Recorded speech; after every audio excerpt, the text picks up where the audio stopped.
Good morning students, मैं Suraj Shukla from the Emerge Institute आप सबके सामने फिर से एपी का सेकेंड पार्ट आपके सामने लेके आया हूँ। उम्मीद है कि आपको पहला वाला पार्ट अच्छे से समझ में आया होगा, जो कि इंट्रोडक्शन था ऑफ एपी। इस क्लास में इस वीडियो पे हम एपी के सेकेंड पार्ट, जो कि after introduction uses of AP and nth term के बाद का टॉपिक्स को डिस्कस करेंगे। ठीक है, जैसा कि आपको हम बता दें कि पहले पार्ट में हम लोगों ने introduction of AP and uses of AP and nth terms of AP के बारे में डिस्कस किया था। एक बार फिर से आपको मैं इसका एक रिकैप समरी दिखा देता हूं, जो कि nth टर्म्स ऑफ एपी होता है। उसमें एक फॉर्मूला है जो कि है ये an is equals to a plus n minus 1 into D. A का मतलब होता है फर्स्ट टर्म एंड डी का मतलब होता है कॉमन डिफरेंस एंड n का मतलब होता है नंबर ऑफ टर्म्स और an का मतलब होता है nth टर्म। ये जो था, ये जो फॉर्मूला है वो इनिशियल फॉर्मूला है, जैसा कि आपको हम पहले ही बता चुके थे फर्स्ट पार्ट में, जो कि इनिशियल फॉर्मूला है इस एपी का। पहले एक्सरसाइज में इसी फॉर्मूला का इस्तेमाल होगा, जिससे सारे एग्जांपल्स और सारे क्वेश्चंस बन जाएंगे। इस पार्ट में मैं आपके सामने डिस्कस करूंगा हाउ टू फाइंड, कैसे कैलकुलेट करना है एसएन। एसएन का मतलब होता है sum of N terms of the AP. अगर एक एपी दिया हुआ है तो उसमें उस एपी का सम, जिसे हम एसएन कहते हैं, वो सम कैसे निकालना है। वो जितने भी टर्म्स तक का सम बोला जाएगा उतने टर्म्स का हम सम कैलकुलेट कर लेंगे। उसके लिए एक फार्मूला क्रिएट किया गया है, जो कि फार्मूला मैं आपके सामने डिस्कस करूंगा थोड़ी देर के बाद। उससे पहले मैं आपको एक बता दूं एक चीज़, कि बहुत सारे बच्चों को एपी से पहले जो कि है सीरीज एंड सीक्वेंस, उसमें थोड़ा कन्फ्यूज़न होता है। इसलिए मैं पहले आपको सीरीज और सीक्वेंस के बीच का जो कन्फ्यूज़न है वो आपका कन्फ्यूज़न को क्लियर करना चाहता हूँ। ठीक है, बहुत से बच्चे सीरीज और सीक्वेंस को मतलब डिफ्रेंशिएट नहीं कर पाते हैं, पता नहीं कर पाते हैं कि क्या सीरीज होता है और सीक्वेंस क्या होता है। इसलिए पहले वो सीरीज और सीक्वेंस वाले कन्फ्यूज़न को क्लियर कर लेते हैं, उसके बाद हम इसमें आगे बढ़ेंगे। ठीक है, देखिए यहां पे मैंने लिख दिया है सीक्वेंस और यहां पे लिखा हुआ है सीरीज। ठीक है, sequence is a group of numbers. A group of numbers मतलब नंबरों का समूह, नंबर का ग्रुप, विच फॉलो सम सर्टेन पैटर्न्स। एक स्पेशल पैटर्न होना चाहिए, पैटर्न होगा तभी वो सीक्वेंस कहलाएगा। जैसे पैटर्न वो क्या होना चाहिए, पैटर्न मतलब वो या तो सेम नंबर से ऐड हो, या फिर सेम नंबर से डिफरेंट मतलब सब्ट्रैक्टेड हो, या फिर सेम नंबर से मल्टीप्लाइड हो, या फिर सेम नंबर से डिवाइड हो।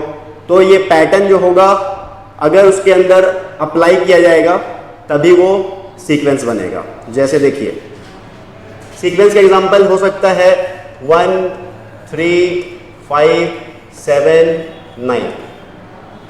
इसमें क्या कर रहे हैं हम कि हम प्रीवियस टर्म्स में 2 ऐड कर रहे हैं तो हमको नेक्स्ट टर्म मिल जा रहा है, फिर इसमें हम 2 ऐड कर रहे हैं तो हमको नेक्स्ट टर्म मिल जा रहा है। तो यहाँ पे एक पैटर्न फॉलो ये हो रहा है कि ये प्रीवियस टर्म्स पे 2 ऐड किया जा रहा है। ठीक है, उस हिसाब से हम क्या कर सकते हैं, इसी तरह पे इंटू करके भी निकाल सकते हैं। जैसे 2 इंटू 3 करें तो 6, 6 इंटू 3 करें तो 18, 18 इंटू 3 करें 54। तो इसमें क्या हो रहा है कि हर नंबर पे हम क्या इंटू कर रहे हैं, इंटू 3। यहाँ पे पैटर्न क्या है, इंटू 3 का pattern. Every number is multiplied by 3 and to get the next number. तो ये भी एक पैटर्न हो रहा है। इस तरह से हम किसी नंबर में सब्ट्रैक्ट करके या फिर डिवाइड करके भी फाइंड कर सकते हैं। जैसे 400 में हम अगर 2 से डिवाइड करें तो मेरा आएगा 200। फिर इसमें 2 से डिवाइड करेंगे तो आ जाएगा 100, फिर 2 से डिवाइड करें तो 50, फिर 2 से डिवाइड करें तो 25, फिर 2 से डिवाइड करें तो 25/2। तो ये ऐसे करके ये सीरीज सीक्वेंस बढ़ते रहेगा। इसका मतलब ये क्या है कि जितना भी मैंने ये ग्रुप ऑफ नंबर्स लिखा है सब में कोई ना कोई पैटर्न अप्लाई हो रहा है जिससे ये आगे बढ़ रहा है। इसे हम क्या कह सकते हैं, सीरीज कह सकते हैं, सीक्वेंस कह सकते हैं। ये सारे जो नंबरों का ग्रुप है इसे हम सीक्वेंस कहते हैं। ठीक है, अब बात आती है कि सीक्वेंस और सीरीज में क्या डिफरेंस है ना। तो एक माइनर सा डिफरेंस है जो बहुत से बच्चों को पता नहीं होता है या फिर वो लोग इस चीज़ पे ध्यान नहीं देते। तो सीरीज और सीक्वेंस को लिखने का तरीका, सीरीज में क्या होगा, सभी नंबर का जो ग्रुप था उसको हम एज अ समेशन लिखेंगे। अगर हम उसमें एक साइन को पुट कर दें, जैसे अगर ये सीक्वेंस लिखा हुआ है 1 3 5 7 9, इसमें इसके बीच में अगर हम यहाँ पर ऐड का पुट करें 1 + 3 + 5 + 9 प्लस ये, तो हम ये देख सकते हैं कि ये सारे नंबरों के बीच में प्लस का साइन दिया हुआ है। इसका मतलब ये जो सीक्वेंस है वो समेशन के फॉर्म पे लिखा हुआ है, इसीलिए इसे सीरीज कहेंगे। When group of numbers written as the summation which follows some specific pattern, then it is called series।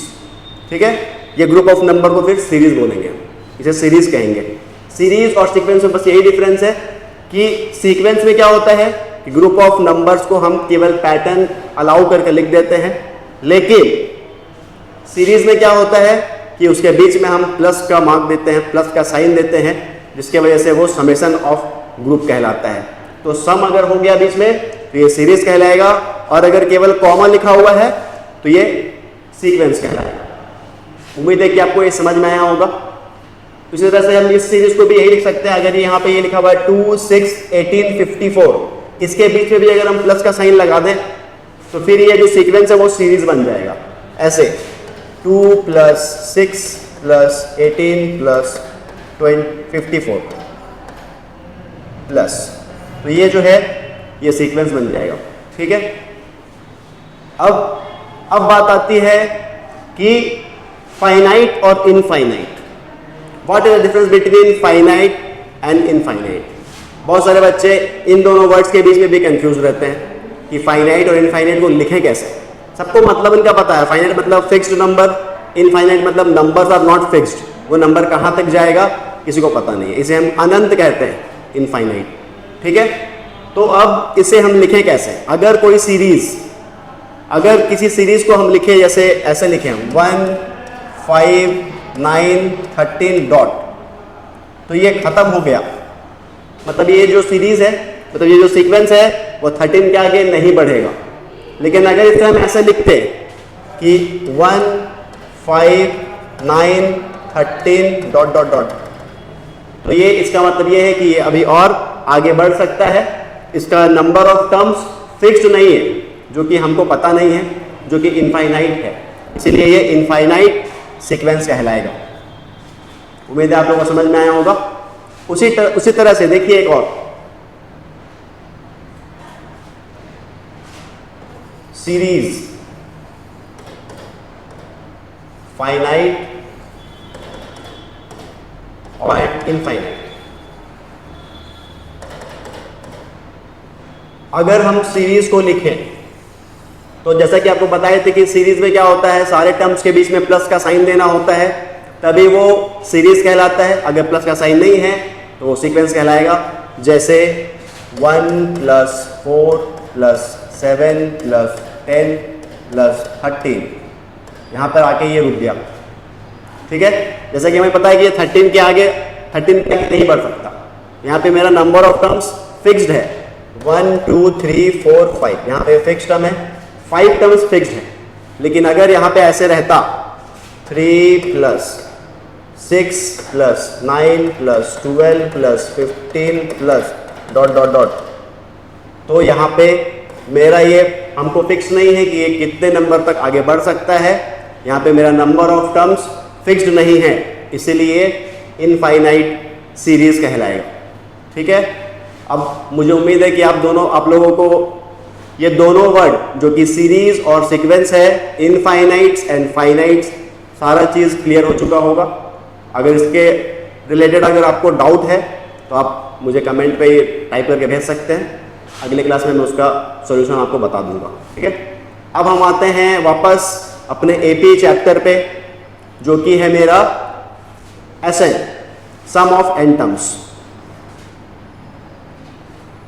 AP chapter का सबसे इंपॉर्टेंट टॉपिक, जिससे बहुत सारे क्वेश्चंस भी 12 में आते हैं, जो कि बहुत ही इंपॉर्टेंट है, यूजफुल है और थोड़ा सा कॉम्प्लिकेशंस भी होता है उस पर। ये फॉर्मूला आप देख लीजिए पहले एसएन का, सम ऑफ एन टर्म्स।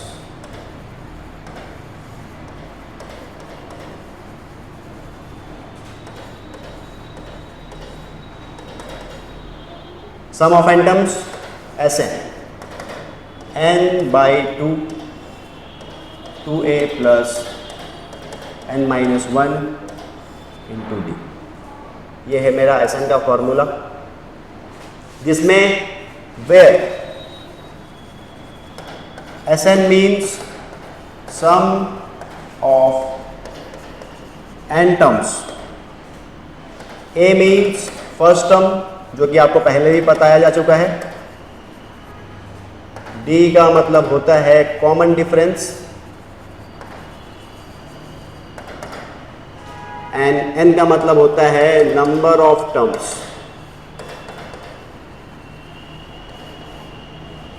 मतलब अगर आपको एक एपी दिया गया हुआ है तो उस एपी में आप फर्स्ट टर्म और कॉमन डिफरेंस को फाइंड कर सकते हैं। उसके बाद आपसे जितने भी टर्म्स का सम बोला जाएगा उतना नंबर एन के फॉर्म में पुट करके आप इस फॉर्मूला का इस्तेमाल करके उसका वैल्यू निकाल सकते हैं। जैसे उससे रिलेटेड एग्जांपल मैं आपको बताऊंगा। देखिए, एक एपी आपको दिया जाएगा जिसमें आप ए और डी इजीली फाइंड कर सकते हैं, और उसके बाद सम ऑफ एन टर्म्स भी आप फॉर्मूला का इस्तेमाल करके उसका वैल्यू निकाल सकते हैं। जैसे देखिए,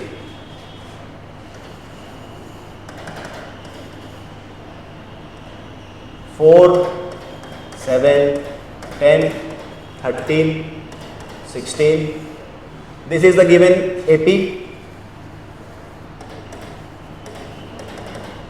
एंड क्वेश्चन बोलेगा find its 20th term. First number में बोलेगा 20th term and second one is 51st term. ठीक है, जैसे कि आपको पता है ये एपी दिया हुआ है और इससे रिलेटेड दो क्वेश्चन है, जिसमें फर्स्ट में मुझे निकालना है 20th टर्म, मतलब 20 टर्म्स को ऐड करने पर मेरा आंसर कितना आएगा वो, और 51st टर्म तक का निकालना है, मतलब 51 टर्म्स तक हम ऐड करेंगे अगर इस एपी के टर्म्स को, तो उसका वैल्यू कितना आएगा ये हमें फाइंड करना है। हम इस्तेमाल करेंगे फॉर्मूला फॉर फर्स्ट नंबर के लिए, जिसमें हम निकालना है हमें 20th term. It means S20, मुझे S20 निकालना है। तो मुझे ए पता है, ए का एपी जो है उसका फर्स्ट टर्म ए कहलाता है 4, और डी मतलब ये दोनों के बीच में जो गैप है, ये दोनों टर्म्स के बीच में जितना भी गैप होता है हर बार, वो कहलाता है डी, जो कि मुझे दिख रहा है 3। डी को निकालने का तरीका A2 माइनस A1। तो अगर मैं A2 माइनस A1 करता हूँ तो 7 माइनस 4 आएगा मेरा वैल्यू 3। ठीक, और यहाँ पर n है मेरा 20, n है मेरा 20, तो मैं इस फॉर्मूला का इस्तेमाल करके, एसएन का फॉर्मूला का इस्तेमाल करके इसका वैल्यू निकाल सकता हूँ। जैसे देखिए, SN is equals to n by 2 2a plus n minus 1 into D.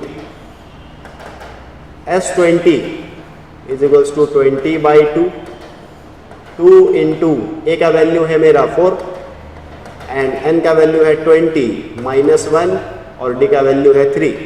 D की जगह पर हम 3 लिख दिए। 20 बाई 2 करेंगे तो कटेगा मेरा 10 10, 4 2 8 प्लस 19 इंटू 3 57, 8 प्लस 57 प्लस 8 करेंगे तो 65, यहाँ पर इंटू है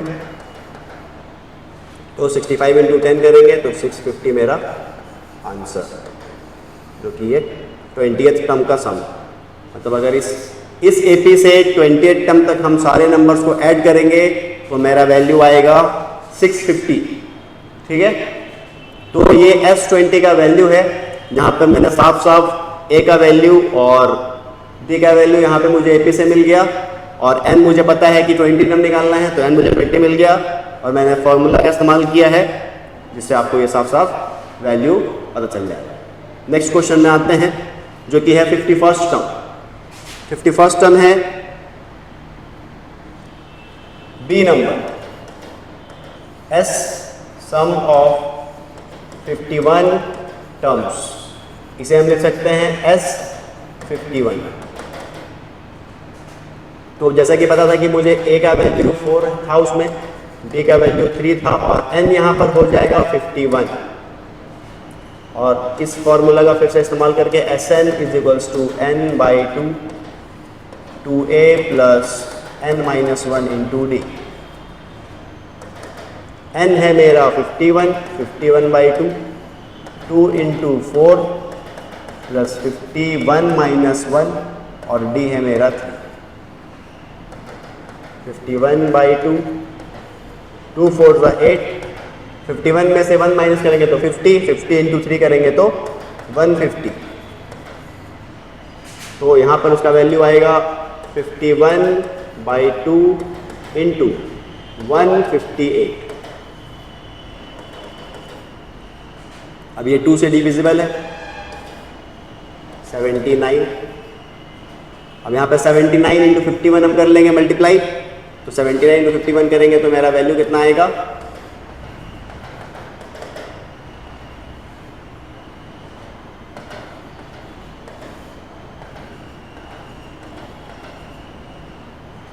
मेरा वैल्यू मुझे मिल जाएगा